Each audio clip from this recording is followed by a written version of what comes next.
I should be able to tell the rest of the story in one video now. It's almost done. This is the story of the boat that I remember from when I was a little boy, back in the early 1970s. I already told you my dad's car, he had a 1962 Pontiac. It was condemned in 1972.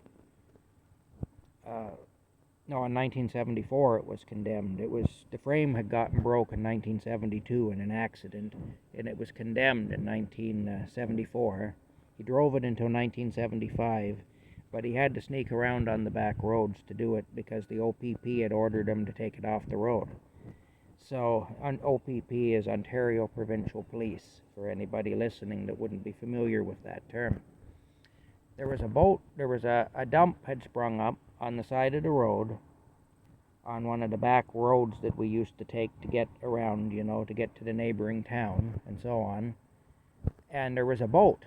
In the pile of garbage in the dump, you could see this boat sitting on top of everything, this toy boat. And I was only like four years old, I guess, in 1972, when this happened. And I wanted that boat badly, and I was always after my dad to stop and so I could get that boat out of the dump, and he'd never let me have it. He used to say, no, you can't have that because you don't know it's in the dump and with the dirty garbage, and maybe the boy that had that boat was sick with some bad disease or something, and the boat might be contaminated. You don't know, so you can't have it. Anyway, every time we went past there, I'd bug him about that boat. So finally, one day he says, look, if you just stop bothering me about that boat, I guess I had worn him down. He said, I will buy you a boat. I'll buy you a boat, he said. Don't worry, he said, I'll get you a boat if you want a boat that badly. Just don't ask me about that boat anymore. You can't have that boat. It's dirty. It's in the garbage. You can't have it. But he said, I will buy you a boat. So I said, okay, yes, sir. No problem. And I knew you didn't talk back to my dad, and I knew he'd keep his word, too. If he said he'd do something, he'd do it, So anyway, I never mentioned it again. And a couple of months went by, and I still didn't have my boat, but I never said anything. And then one day, my dad come home from work, and he had a beautiful toy boat for me. And he had left his job at lunchtime or whatever, and he had gone into a store somewhere in town, and he bought me this boat, this toy boat.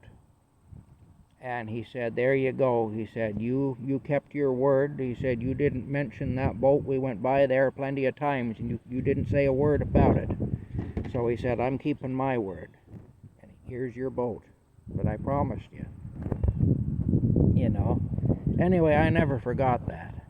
That really stayed with me. I know I just said anyway again there. I'm trying not to. I'm saying it less, at least. And I know it took me a while to get here, but it was quite a story, really, and it's a long time ago now, too. And there were a lot of different parts to it, just to explain how it came to be that I had this obsession with this boat that was sitting in a pile of garbage on the side of the road. Anyway, my dad, up there I did it again. My dad, he kept his word anyway. He bought me my boat.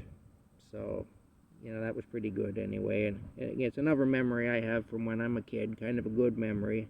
I had a hard childhood, for sure, and things weren't always easy. And I mean, my dad had his problems, my mom had her problems, but they were good people at heart.